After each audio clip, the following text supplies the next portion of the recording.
Hi guys, again welcome back to my class. जैसा कि आप जानते हैं कि हम हमारे आईटी बेस्ड नॉलेज इम्प्रूव कर रहे हैं और जो पाइथन प्रोग्रामिंग है उसकी रेगुलर हमारी क्लासेस हैं यहाँ पे। आई होप प्रीवियस की वीडियोस आपने अच्छे से देख ली होगी और आपको आइडिया हो गया होगा कि हम कौन से टॉपिक्स हमारे कवर करते जा रहे हैं। तो आज की क्लास में हम स्टार्ट करते हैं डेटा टाइप। डेटा टाइप में देखिए हमारी प्रीवियस क्लासेस हो चुकी है काफ़ी, जिसमें हमने नंबर्स के बारे में देखा था कि नंबर्स में हमने बाइनरी, डेसिमल, ऑक्टल, हेक्साडेसिमल इसे कैसे कन्वर्ट करते हैं वो हम देख चुके हैं। तो उसी डेटा टाइप में नंबर्स में हमारा दो और टॉपिक्स हैं, जिसमें एक है float data type and complex number. Float data type जैसे कि आपने प्रीवियस वीडियो में भी देखा होगा, मैंने आपको बता रखा है पॉइंट्स वाले जो डेसिमल्स वाले हमारे नंबर्स होते हैं वो हमारे फ्लोट में मेज़र किए जाते हैं। और कॉम्प्लेक्स भी एक और नंबर है जो नॉर्मली साइंटिफिक और इंजीनियरिंग फील्ड के पर्सन्स करते हैं। तो आइए इन दोनों के बारे में थोड़ा बेसिक डिटेल ले लेते हैं। बाकी के इनके जो प्रोग्राम्स होंगे वो हमारे आगे के चैप्टर्स में आएंगे। अभी हम केवल इनके बारे में बेसिक नॉलेज अपनी इम्प्रूव कर रहे हैं। ठीक है, तो फ्लोट डेटा टाइप के बारे में बात कर लेते हैं। We can use float data type to store the data which is available in the form of the numbers with the decimal places। ठीक है, फ्लोट में हम डेटा टाइप कौन से होते हैं जिनमें कि हमारा जो भी नंबर होता है वो किसके साथ होता है, डेसिमल प्लेसेस के साथ होता है ना। आपने देखा होगा कि मैंने प्रीवियस की वीडियो में भी बताया था कि जहाँ पे किसी भी नंबर में डॉट आ जाता है ना, डेसिमल पॉइंट आ जाता है, वो हमारा किस में मेज़र किया जाता है, फ्लोट में। फ्लोट यानी पॉइंट्स वाले हमारे जो भी नंबर्स होते हैं। नॉर्मल नंबर्स हमारे इंटीजर्स में वैल्यू की जाती है। ठीक है, जैसे कि यहाँ पे बता रहा है नॉर्मल जो हमारे नंबर्स होते हैं वो हमारे इंटीजर वैल्यूज़ होते हैं, और फ्लोट्स नंबर डेसिमल वैल्यूज़ के साथ होते हैं वो हमारे क्या होते हैं, फ्लोट डेटा टाइप पे बेस्ड होते हैं। आगे देखते हैं इसमें। फॉर एग्जाम्पल जैसे आपने अपने पाइथन प्रोग्राम में ले लिया एक fi नाम का वेरिएबल ले लिया, उसमें आपने दे दिया एक नंबर दे दिया जो कि पॉइंट्स वाला है। अब अगर जैसा कि मैंने पहले ही बताया था, आप इसका टाइप जानना चाहते हैं कि आपने तो केवल वेरिएबल लिया, अभी आपको नहीं पता कि फ्लोट है या क्या है ना, आप इसका टाइप जानना चाहते हैं। तो आप क्या करते हैं, टाइप लिखते हैं वहाँ पे और ब्रैकेट में लिखते हैं इस वेरिएबल का नेम कि मुझे fi का टाइप बता दो। तो आपके पास रिजल्ट आ जाएगा, क्लास इसकी क्या है, फ्लोट है, यानी ये एक पॉइंट्स वाला नंबर है। और अब अगर आप इसे प्रिंट करवाना चाहते हैं तो आप लिख देते प्रिंट fi, या फिर केवल fi लिखते हैं तब भी ये प्रिंट हो जाएगा। एंटर करेंगे तो आपके पास ही फ्लोट नंबर वाला जो भी पॉइंट्स हैं वो आपके प्रिंट होके आ जाएंगे। यही होता है हमारा फ्लोट्स वाले, ठीक है, पॉइंट्स वाले जो भी नंबर्स होते हैं। एक और एग्जांपल लेके देखते हैं। देखिए यहाँ पे बता रहा है fp है ना, वेरिएबल लिया है हमने fp और ये लिया है हमने 10.2 E3 है ना। e का मतलब होता है एक्सपोनेंट। देखिए बहुत ज़्यादा अमाउंट की जो हमारी वैल्यूज़ होती है उन्हें कम फॉर्म में लिखने के लिए हम किसका यूज़ करते हैं, यहाँ पे एक्सपोनेंट इनका यूज़ करते हैं। जितनी भी यहाँ पे 3 होगी 4 होगी उसके अकॉर्डिंग हमारी जो वैल्यूज़ होगी शॉर्ट में आपको यहाँ पे शो हो जाएगी। जैसे कि अभी इसको देखते हैं कि अगर हम fp करते हैं या फिर प्रिंट fp करते हैं तो देखिए हमारे पास ये प्रिंट हो रहा है ना। ये वैल्यू तो हमारी ये है फ्लोट की 10.2 E3 एक्सपोनेंट 3, ठीक है। बट अगर हम इसको एक्सपोनेंट को कन्वर्ट करके हमारा रिजल्ट देखते हैं तो हमें ये हमारा आउटपुट मिलता है, ठीक है। एक और एग्जांपल लेते हैं। 0.4E7 ही लिखा है आपने, अगर है ना, वेरिएबल लिखना भूल गए यहाँ पे, 0.4E7 या फिर ये भी सफिशिएंट है। आप केवल इतना भी लिखते हैं अपने डेसिमल पॉइंट फ्लोट वाले नंबर्स में तो ये क्या करेगा, देखिए इस तरह से हमारा एक्सपोनेंट का रिजल्ट दे देगा कि 0.4 के बाद हमें एक्सपोनेंट 7 तक का यूज़ करना है और यहाँ पे हमारे पास ये रिजल्ट आ जाएगा। एक्सपोनेंट किस तरह से वर्क कर रहा है, हेयर एक्सपोनेंट 3 E3 जो यहाँ पे लिखा हुआ है मीन्स 10 की पावर 3, ठीक है। अब देखिए यहाँ पे तो ये शॉर्ट में आ रहा है और आपको जो प्रिंट होके मिल रहा है, कैलकुलेट होके मिल रहा है, तो इस तरह से मिल रहा है। तो ये कैलकुलेशन किस तरह हुआ, यहाँ पे 10.2 था, उसे मल्टीप्लाई करा 10 की पावर 3 से, ठीक है। 10 की पावर 3 आप जानते हैं 1000 हुआ। जब इन दोनों को मल्टीप्लाई करा तो हमारे पास ये रिजल्ट आया।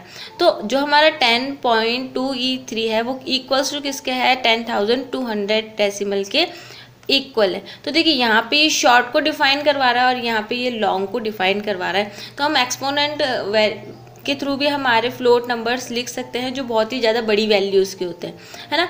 तो चलिए इनका एक एग्जांपल हमारे पाइथन सॉफ्टवेयर पे भी वर्क करके देख लेते हैं, ठीक है। तो आप कैसे स्टार्ट करेंगे, स्टार्ट बटन पे जाएंगे जो भी आपका हो पाइथन का, ठीक है। ये हमारा कमांड लाइन वाला ओपन हो गया, सॉरी इसको नहीं, हम हमारे जो IDLE वाला है उसे ही ओपन करेंगे, शायद मैं देखना भूल गई, कोई बात नहीं, ठीक है। 2.7 भी है यहाँ पे और 3.7 भी है, अभी अपन 3.7 पे वर्क करेंगे, ठीक है। अब देखिए आप लोग को एक चीज़ बताना चाहती हूँ, इम्पॉर्टेंट थिंग, देखिए ये काफ़ी शॉर्ट में आ रहा है ना, स्मॉल साइज़ आ रही है, तो आप लोगों को हो सकता है दिखने में विजिबिलिटी अच्छी नहीं हो रही होगी। तो एक तो आप ये कर सकते हैं कि आप अपने क्वालिटी जो कि आपके राइट हैंड साइड में 3 डॉट्स होते हैं उनसे अपनी क्वालिटी की जो पिक्सल्स है साइज़ है वो इंक्रीज़ कर सकते हैं 144 से 360 या 480। अदरवाइज़ एक और ऑप्शन है हमारे पास, आपको क्या करना है, यहाँ पे ऑप्शंस में जाना है, कॉन्फ़िगर IDLE दिख रहा है यहाँ पे जैसे आप क्लिक करेंगे, देखिए किस लैंग्वेज में रखना चाहते हैं अपना टेक्स्ट, वो यहाँ से आप सेलेक्ट कर सकते हैं। और अगर साइज़ इंक्रीज़ करना चाहते हैं तो आप साइज़ में जाके यहाँ से अपनी साइज़ इंक्रीज़ कर सकते हैं ताकि विजिबिलिटी अच्छी रहे, ठीक है। अप्लाई करके ओके करते हैं तो देखिए अब आपको ये थोड़ा पहले से ज़्यादा क्लियर दिखने लग गया होगा, पहले साइज़ थोड़ी स्मॉल थी, तो आपको समझ में आएगी किस तरह से आप अपने पाइथन सॉफ्टवेयर पर शेल पर कैसे अपने जो टेक्स्ट है उसकी साइज़ इंक्रीज़ कर सकते हैं और उसकी स्टाइल चेंज कर सकते हैं, ठीक है। तो अब हम फ्लोट नंबर वाला एग्जांपल करके देख लेते हैं एक, ठीक है।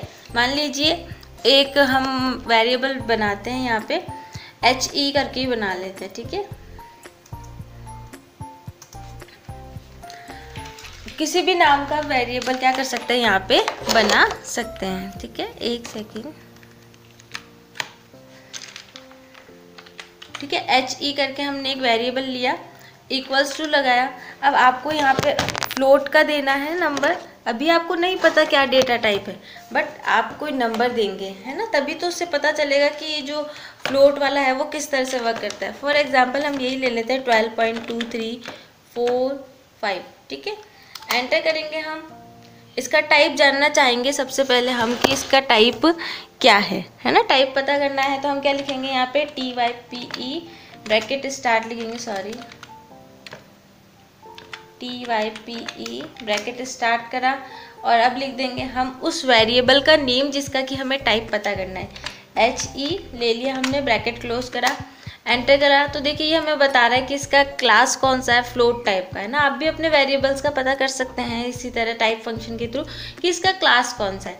अब अगर आप इसे प्रिंट करवाना चाहते हैं तो आप या तो HE लिखेंगे तब भी प्रिंट हो जाएगा, या फिर जो इसके फॉर्म है प्रिंट HE आप इस तरह से भी लिख सकते हैं, तब भी क्या हो जाएगा, जो भी आपकी फ्लोट की वैल्यू थी वो प्रिंट होके आपके सामने आ जाएगी, ठीक है। आगे देखते हैं, ये तो केवल एक सिंपल सा फ्लोट का जाना था हमने। अगर हम केवल ये लिखते हैं कोई फ्लोटिंग नंबर, ठीक है 5.2, तब भी हम अगर उसे एंटर करते हैं तो वो भी हमारा इस तरह से बता देगा कि आपने एक मेमोरी लोकेशन बना ली, उसमें आपने ये नंबर लिख लिया है। अब अगर आप इसका भी टाइप देखना चाहते हैं, टाइप लिख देंगे आप 5.2 ब्रैकेट क्लोज, एंटर। तो देखिए इसका भी ये बता रहा है कि आपने क्या लिया है, ये एक फ्लोट नंबर है आपके पास, ठीक है। समझ में आया ही होगा आपको। इन केस अगर आप केवल ये लिखते हैं 4 पॉइंट, एंटर करते हैं और इसका टाइप भी पता करना चाहते हैं, तब भी क्या होगा आपका, ये यही बताएगा कि ये जो नंबर है वो आपका फ्लोट वाला है, ठीक है। तो आपको टाइप पता चल रहा है कि कौन कौन से आपके फ्लोट्स के नंबर होते हैं, वो आपको पता चल रहा है ना। अब वो वाला भी देख लेते हैं, एक्सपोनेंट वाला। एक्सपोनेंट वाला देख लेते हैं। फॉर एग्जांपल हम एक वो लेते हैं वेरिएबल YT ले लिया हमने, इक्वल्स टू लगाया 12.3E2 लिख दिया, ठीक है। एंटर करेंगे, अब हम इसे प्रिंट करवाएं, YT लिखा हमने एंटर कर दिया तो देखिए इसको एक्सपोनेंट के रिजल्ट के अकॉर्डिंग हमारा जो रिजल्ट था वो हमें शो करवा दिया। तो आई होप आपको समझ में आ रहा होगा कि आप फ्लोट डेटा टाइप का कैसे यूज़ कर सकते हैं, कैसे उसके बारे में पता कर सकते हैं, और जो दूसरा मेथड था एक्सपोनेंट वाला उसका कैसे यूज़ करके देख सकते हैं। ठीक है, तो आपको इतना समझ में आ गया। अब देखिए एक बात यहाँ पे ध्यान रखने वाली है कि आप जब भी फ्लोट नंबर लेंगे, है ना, जैसे कि अभी हमने प्रीवियस क्लास में देखा था ऑक्टल, हेक्साडेसिमल और बाइनरी फॉर्म्स, है ना, तो आप फ्लोटिंग में भी वो नंबर्स ले सकते हैं, बट किस तरीके से अभी हम बताते हैं। देखिए एक वेरिएबल ले लेते हैं यू नाम का, है ना, और उसमें लिख देते हैं हम 0 जानते ही हैं। अगर आप ऑक्टल लिखना चाहते हैं कोई नंबर, है ना, तो सॉरी, है ना, 0 लिख लिया आपने। ऑक्टल के लिए आप क्या लिखेंगे, यहाँ पे ओ लिखेंगे। ठीक है, अब 12.36, तो अब आप देखेंगे यहाँ पे कि आपको सिंटैक्स एरर मिलेगी।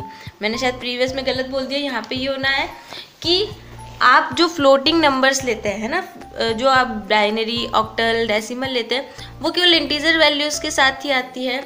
आपके जो फ्लोट नंबर्स होते हैं उनके आगे आप ऑक्टल का ये नंबर सीरीज़ नहीं लगा सकते, ये टेक्स्ट नहीं लगा सकते हैं जो आप ऑक्टल नंबर्स के लिए या हेक्साडेसिमल के लिए लगाते हैं, है ना। मैंने ये इसीलिए करके बताया था कि आप लोगों को माइंड में समझ में आए कि फ्लोटिंग नंबर्स के साथ आप हेक्साडेसिमल, ऑक्टल और बाइनरीज के उन ऑप्शंस का यूज़ नहीं कर सकते, वो केवल इंटीजर वैल्यूज़ के साथ ही होते हैं। तो चलिए आगे बढ़ते हैं। तो ये तो आपको समझ में आ ही क्या होगा कि फ्लोटिंग नंबर्स कौन से होते हैं। स्विच करते हैं हमारे पीपीटी पे। ठीक है, नेक्स्ट देखते हैं। हो गया ये, आई होप आपको ये समझ में आ गया होगा। सिंपल वे में मैंने समझाने की कोशिश करी है। थर्ड आता है आपका कॉम्प्लेक्स नंबर। नंबर्स में ही हमने 2 पढ़ लिए पहले, जो हमारा नॉर्मल नंबर्स थे इंटीजर्स वाले वो पढ़ लिए, फ्लोट पढ़ लिया, और अब आ रहा है हमारा कॉम्प्लेक्स नंबर। ठीक है, complex number in Python complex data type is use to store complex numbers data. Python में जो कॉम्प्लेक्स डेटा टाइप होते हैं कॉम्प्लेक्स नंबर्स डेटा को यूज स्टोर करने के लिए यूज में लिया जाता है। इसका ज़्यादा अभी प्रैक्टिकल नहीं है, थोड़ा आपको आइडियाज़ के लिए ये दे रहे हैं। The format of complex data type is, जो कॉम्प्लेक्स डेटा टाइप होता है उसका फॉर्मेट होता है ये। ठीक है, A+B और यहाँ पे J आ जाता है, फिर ये कॉम्प्लेक्स डेटा टाइप में आपके J ऐड किया जाता है, और A-B J। ठीक है, ये आपके कॉम्प्लेक्स डेटा टाइप में। Here A is called real part. ठीक है, रियल पार्ट कहलाता है आपका A, and B is called imaginary part. ठीक है, A क्या होता है आपका रियल पार्ट, और B क्या कहलाता है आपका इमेजिनरी पार्ट कहलाता है। Complex literals are return as real part plus minus imaginary parts. जो आपके कॉम्प्लेक्स लिटरल्स होते हैं, लिटरल्स मैंने पहले बता ही दिया है ना, कि जो भी आप किसी भी वेरिएबल में जो असाइन करवाते हैं वो आपके लिटरल्स कहलाते हैं। अब जो आपके कॉम्प्लेक्स लिटरल्स होते हैं, फ्लोट भी एक तरह से लिटरल ही था आपका, है ना। कॉम्प्लेक्स लिटरल होते हैं वो जो लिखे जाते हैं उसमें कैसे लिखे जाते हैं, एक तो आपका रियल पार्ट होता है, ठीक है, जैसे मैंने अभी आपको बताया A, फिर प्लस माइनस जो भी आप करवाना चाहते हैं, फिर आपका इमेजिनरी पार्ट होता है ना, जो कि आपका पॉइंट्स में हो सकता है। Where the imaginary part is terminated with a J, small J और कैपिटल J, जहाँ पे आपका जो इमेजिनरी पार्ट होता है वो स्मॉल J या कैपिटल J में से टर्मिनेट होता है। नेक्स्ट देखते हैं, the real part is technically optional. जो आपका रियल पार्ट है वो ऑप्शनल है, मैंडेटरी नहीं है। सो द इमेजिनरी पार्ट में अपीयर ऑन इट्स ओन। तो इमेजिनरी पार्ट्स अपने अकॉर्डिंग भी क्या हो जाता है, आपके शो हो जाता है। रियल पार्ट आपका टेक्निकली ऑप्शनल है। Here A and B contain integer और फ्लोटिंग पॉइंट वैल्यूज़। यहाँ A और B जो भी होते हैं आपके वेरिएबल्स, सॉरी लिटरल्स, वो आपके क्या कर सकते हैं, इंटीजर भी हो सकते हैं, फ्लोटिंग नंबर्स भी हो सकते हैं। तो इसका एग्जांपल लेके देखते हैं हम हमारे पाइथन शेल पे। ठीक है, एक सेकेंड।